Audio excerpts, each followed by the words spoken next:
Good morning বন্ধুরা, কেমন আছো? আশা করছি ভালো আছো। এখন বাজে 9টা। তো ব্লগটা আমি ভাবলাম এখন থেকে শুরু করি। আর আজকে ব্লগ তো দেখতেই পাচ্ছ, জামা কাপড় ধরছি সকাল সকাল। আজকে ঘুম থেকে উঠেই আমি একটা কম্বল ভিজিয়েছি, কম্বলটা একটু নোংরা হয়েছে। কম্বল ভিজিয়ে তারপর বাসি কাজগুলো করা হয়েছে। চা খেলাম, চা খেয়ে এখন এই যে জামা কাপড় ধরছি। তো কম্বলটা আগে ধুলাম, ধুয়ে মেলে দিয়ে আসলাম। আমাদের পেছনে আর আছে, আরের মধ্যে মেলে দিয়েছি, কারণ বাড়িতে তো সেরকম রোদ নেই আমাদের। আর বাড়িতে মেলবো বা কোথায়? আমাদের বাড়িতে জায়গাটা অল্প, ছোট উঠানটা তো দেখতেই পাচ্ছ, মেলার মতো কোনো জায়গা নেই। তো আমার ঘরের পিছনে বাঁশের মধ্যে বাঁশটা দিয়েছি আর কি, জামা কাপড় মেলার জন্য। তো এনে কটা জামা কাপড় ধুচ্ছি। আর ঠান্ডার কতগুলো ড্রেস আছে, এগুলো ভাবছি কিছু ধুয়ে ধুয়ে রেখে দিব, কারণ এখন কিন্তু সেরকম ঠান্ডাটা নাই, গরম পড়েই গেছে।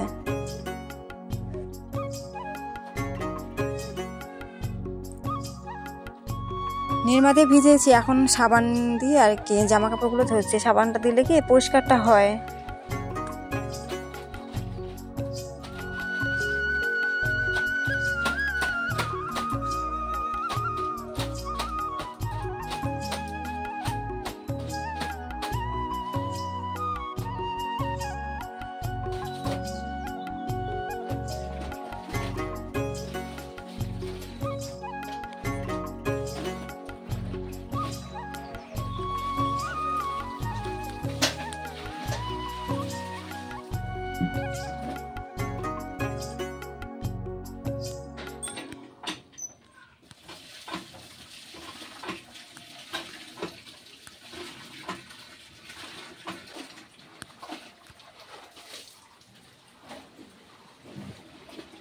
পুরো ভিডিওটা দেখো, স্কিপ করবে না।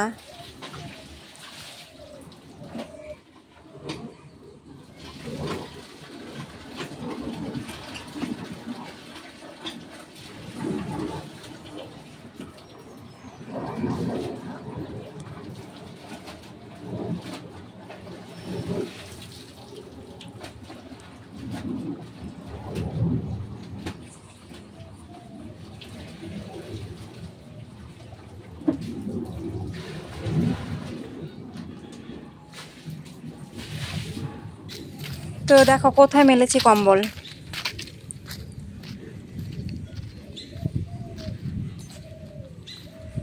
তো কম্বলটা না একটু পর পর এসে আবার কি একটু চিপে দিতে হবে, কারণ সব জলগুলো তো নিচে আর কি জমছে।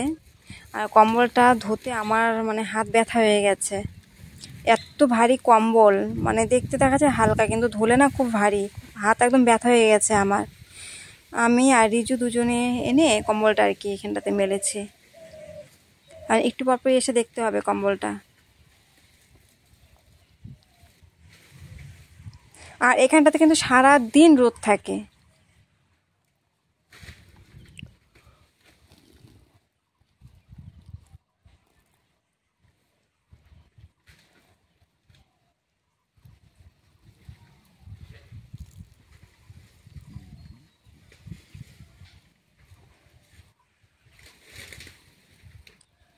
তো আজকে কয়টা টুকিটাকি জামা কাপড় ধুয়ে দিলাম। এখন এই যে রান্না বসাবো, রান্না বসিয়ে তারপর স্নান করব, পূজা দিব, কয়টা শর্ট ভিডিও বানাবো। পুরো ভিডিওটা কিন্তু দেখবে তোমরা।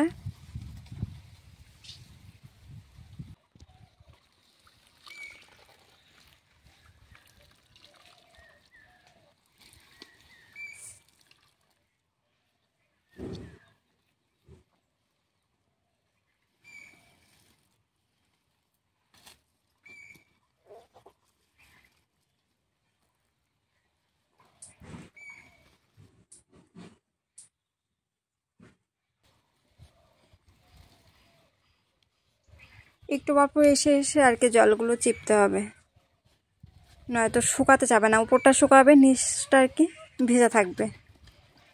তো ঠিক আছে, এখনের মতো রাখছি।